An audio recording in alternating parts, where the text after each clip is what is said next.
যারা সিলেটের নদী থেকে পাথর চুরি করে নিয়ে গেছে তারা শুধু চোর না, তারা দেশের শত্রু, প্রকৃতির শত্রু, ভবিষ্যৎ প্রজন্মের শত্রু। এরা মানুষের শরীরে জন্ম নিয়েছে, কিন্তু মন মানসিকতায় এরা জানোয়ারের চেয়েও নিচে।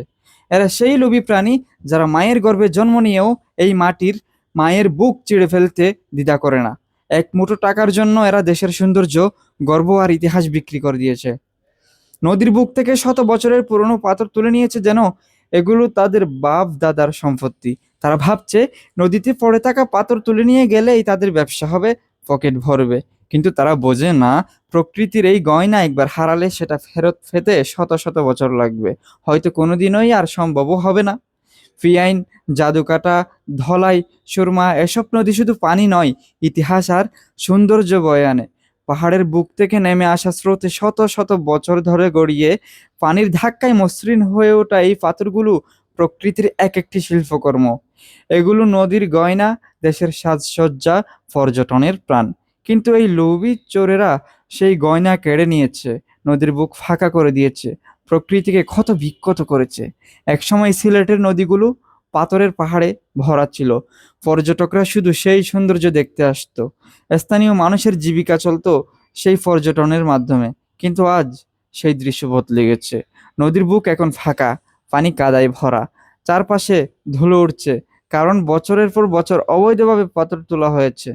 এসব চোরেরা সরকারি অনুমতি নেয় না, কর দেয় না, পরিবেশের নিয়মও মানে না। তারা ট্রলার ভর্তি পাথর তুলে গোপনে বিক্রি করে, আর সেই টাকা দিয়ে বিলাসবহুল জীবন কাটায়। এই পাথরের চাহিদা দেশের ভেতরে যেমন বেশি, দেশের বাইরে, বিশেষ করে ভারতে ততই বেশি। নির্মাণ শিল্প, রাস্তা, ব্রিজ, বিল্ডিং, সব জায়গায় এই পাথরের কদর। বিরল সাদা পাথর বা কোয়ার্টেজের দাম তো লাখ লাখ টাকা। আর এই লোভই চোরদের পাগল করে তুলেছে। তারা সীমান্ত পেরিয়ে চোরাচালান করে, ঘুষ দিয়ে আইন কানুন পাশ কাটিয়ে চলে যায়। তাদের পেছনে আছে প্রভাবশালী মহল, আছে রাজনৈতিক ছত্রছায়া।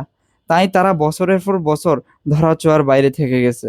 কিন্তু তারা যে অপরাধ করছে তার ফল শুধু নদী না, আমাদের সবার ঘাড়ে এসে পড়ছে। নির্বিচারে পাথর তোলার ফলে নদীর স্বাভাবিক প্রবাহ বদলে যাচ্ছে, পানির নিচের মাছের বাসস্থান ধ্বংস হয়ে যাচ্ছে, আশেপাশে গ্রামে ভাঙন ধরছে। শুষ্ক মৌসুমে পানি কমে গেলে নদী একেবারে মৃতের মতো পড়ে থাকে, কারণ তলদেশে পাথর নেই বলে পানি ধরে রাখতে পারে না।